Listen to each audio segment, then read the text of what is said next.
Setuju. Apa kabar? Kita sudah melewati semester 1 yang sudah kita lewati tahun lalu ya. Saya mengucapkan selamat tahun baru juga selamat hari Natal ya. Kiranya senantiasa Tuhan membersamai kita di setiap waktu dan setiap saat dan memberikan sukacita pada kita. Dan kita di hari ini akan membahas tentang hal pembelajaran selanjutnya, yaitu kemarin kita sudah membahas di bab terakhir di bab 7 ya. Sekarang di bab 8 kita akan tetap melanjutkan tentang solidaritas. Namun di sini solidaritasnya berbeda, bukan solidaritas secara umum tapi solidaritas secara Kristen. Bagaimana kita melakukan solidaritas berdasarkan ajaran Alkitab, berdasarkan firman Tuhan. Nah, di sini judulnya adalah membangun solidaritas sosial belajar dari ajaran Yesus Kristus. Oke, kita akan lanjutkan. Namun sebelum kita melanjutkan, lebih baik kita berdoa terlebih dahulu. Berdoa, saya persilahkan.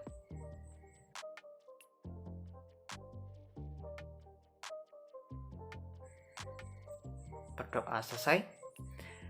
Oke, di sini kita belajar bab 8 yaitu membangun solidaritas sosial berdasarkan ajaran Tuhan Yesus. Oke, nah di sini ada sebuah gambar dan saya akan memberikan sebuah pertanyaan dan kalian harus bisa dibilang merenungkannya. Bagaimana solidaritas masa kini menurut kalian? Dan ini bisa dituliskan nanti bersama-sama dengan tugas 1 di bab 8 ini. Oke, bisa dipikir, bisa dicerna menurut ada gambar-gambar di samping, dan solidaritas bagaimana yang ada di masa kini menurut kamu. Oke, sudah ya, kita akan lanjutkan. Oke, di sini kita akan mempelajari tentang dasar Alkitabnya apa dan apa yang harus kita lakukan. Nah, mempelajari sikap dan sifat sosial Tuhan Yesus. Tuhan Yesus ada di dunia ini selama 33 tahun. Dia dari kecil sampai besar, dia pasti bergumul, selalu berinteraksi dengan orang lain. Tidak menutup kemungkinan juga di saat Tuhan Yesus pelayanan di umur 30 ke atas, dan dia sudah melakukan pelayanannya dan lain sebagainya. Nah, kita akan mempelajari dari Lukas 4 ayat 16 sampai 19 ini. Nah, di yang kedua ini adalah Matius 25 ayat 31 sampai 46. Bagi kalian yang mau membaca, silahkan di pause dan membaca terlebih dahulu. Oke, kita akan membahas yang Lukas 4 dulu seperti ini.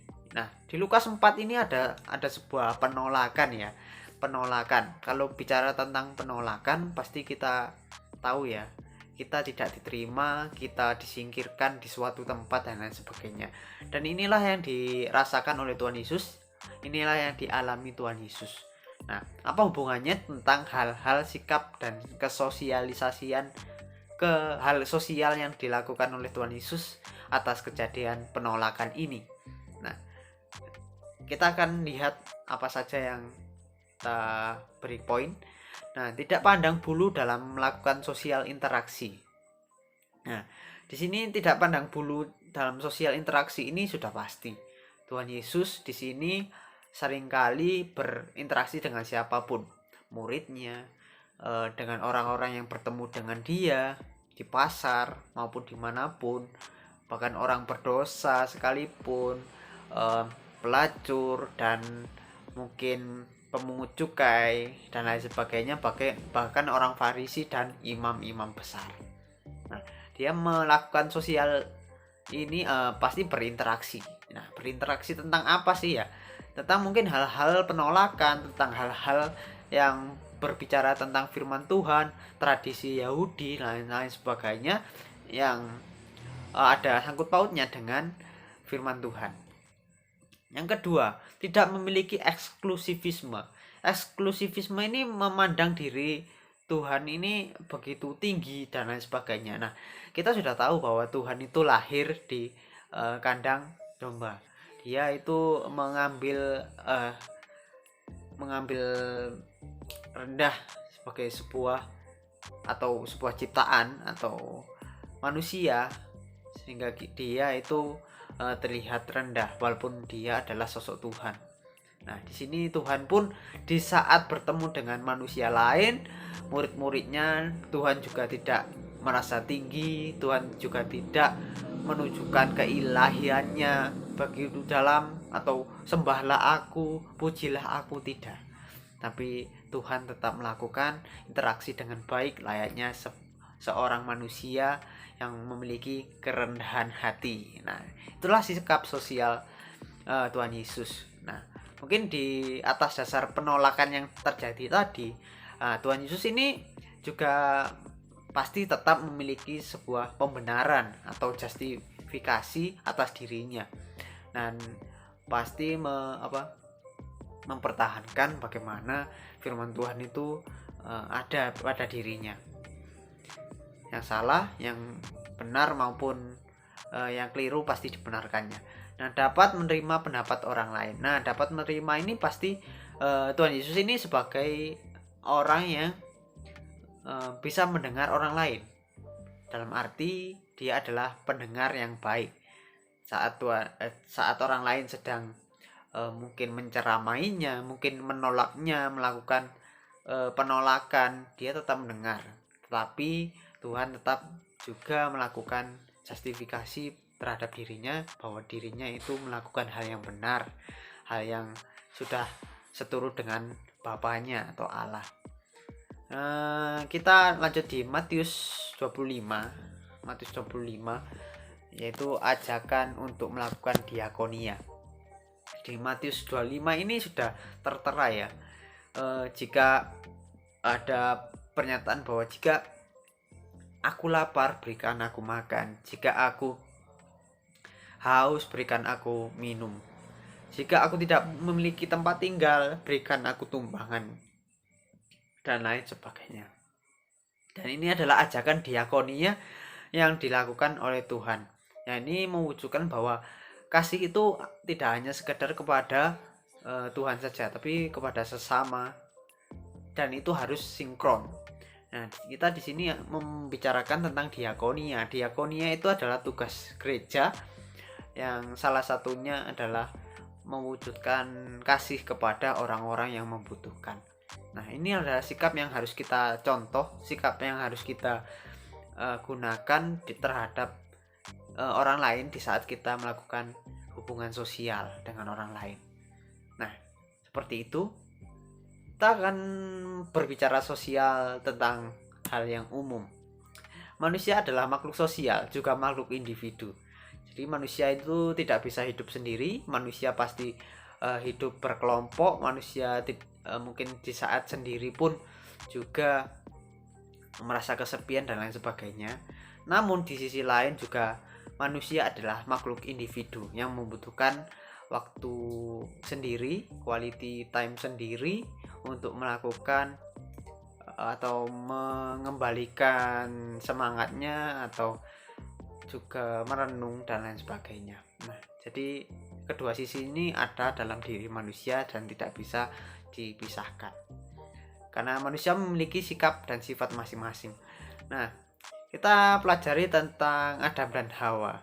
Nah, Adam dan Hawa ini pasti tahu toh, dahulu kala Tuhan menciptakan Adam sendirian, dan Tuhan ini kasihan terhadap hal kekasihan ini. Adam pun diberikan sebuah pasangan yang sepadan, yaitu Hawa. Nah, dari sini Tuhan memberikan mungkin clue ya, supaya kita mengetahui bahwa kita itu makhluk sosial yang tidak bisa hidup sendiri. Begitu. Manusia tidak bisa hidup sendiri di Kejadian 2 ayat 22 sampai 23. Ya, latar belakang solidaritas Yesus. Nah, solidaritas Tuhan Yesus ini sangatlah terlihat ya, bahwa Tuhan Yesus datang ke dunia itu karena sebuah sebuah kepedulian seorang Allah atau sesosok Allah kepada ciptaannya terhadap manusia yang dikasihinya untuk menyelamatkan dari dosa. Nah, kita lihat solidaritas Tuhan Yesus itu apa saja yang saya rangkum di sini. Di Filipi 2 ayat 8, dia lahir di dalam kesederhanaan. Nah, solidaritas Yesus ini menunjukkan bahwa di dalam kesederhanaan pun Tuhan Yesus dapat menunjukkan bahwa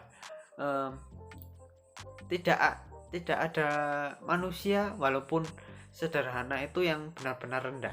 Jadi manusia itu punya hal-hal yang istimewa walaupun dia hidup di dalam kesederhanaan. Tercermin dari hal yang Tuhan Yesus alami di sini. Tuhan Yesus datang untuk melayani. Nah, seperti yang intro tadi saya bilang bahwa Tuhan Yesus datang karena peduli pada kita, mengasihi kita dengan cara dia datang ke dunia untuk menjadi manusia, bahkan berkorban untuk kita. Melayani, bahkan pelayanan banyak ini dilakukan oleh Tuhan Yesus. Pelayanan terhadap muridnya, pelayanan terhadap orang-orang lain, melakukan mukjizat, itu adalah solidaritas Tuhan Yesus, alias kepedulian, empati, simpati, dan lain sebagainya. Nomor 3, sangat peduli pada ciptaannya, manusia. Nah, Tuhan Yesus ini sejak sebelum ke dunia masih di surga. Nah, Tuhan Yesus ini sangat peduli pada manusia, pada ciptaannya, pada alam, dan lain sebagainya. Contoh juga kepada manusia. Nomor 4, mengangkat derajat orang yang dikucilkan. Nah, ini contoh, mungkin saya mengambil satu saja derajat. Mungkin orang yang sakit kusta ini sangatlah derajatnya dalam tanda kutip adalah rendah. Karena di zaman dahulu orang yang sakit kusta itu dianggap sebuah kutukan dari mungkin dewa, dari Tuhan, dan lain sebagainya. Dari sini Tuhan Yesus menunjukkan bahwa merubah stigma orang-orang bahwa kita harus saling mengasihi walaupun orang itu terlihat hina atau rendah. Bahkan Tuhan Yesus pun menunjukkan sikap pedulinya, simpati, empati kepada orang yang sakit kusta ini dengan menyembuhkan orang sakit kusta ini. Contoh ini, hal ini ya, itu sebuah solidaritas Tuhan Yesus. Nomor 5, memberikan teladan baik bagi setiap manusia. Teladan baik yang dimiliki oleh Tuhan Yesus sudah tercatat di kitab Injil. Nah, kenapa kok di kitab Injil saja? Karena Tuhan Yesus adalah bukti nyata, bukti hidup bahwa Tuhan Yesus, Allah itu pernah jadi manusia, pernah menunjukkan teladannya terhadap kita. Bahwa kita harus melakukan solidaritas, dan contoh besar adalah dia mengajarkan kasih kepada kita. Nah, sudah itu saja. Bagi yang ada yang ditanyakan, silahkan ditanyakan, tulis di kolom komentar atau di komen di grup yang sudah saya sediakan.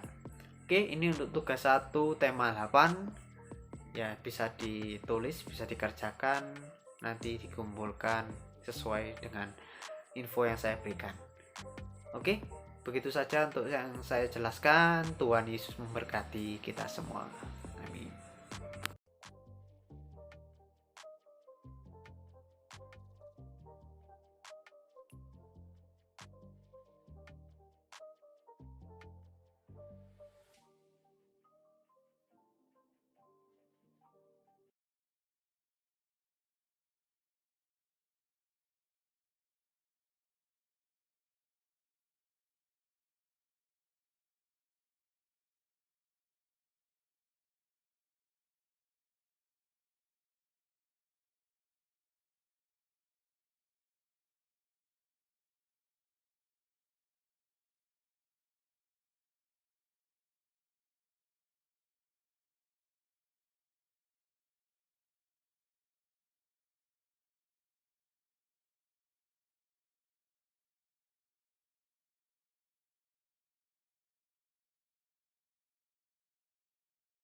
him.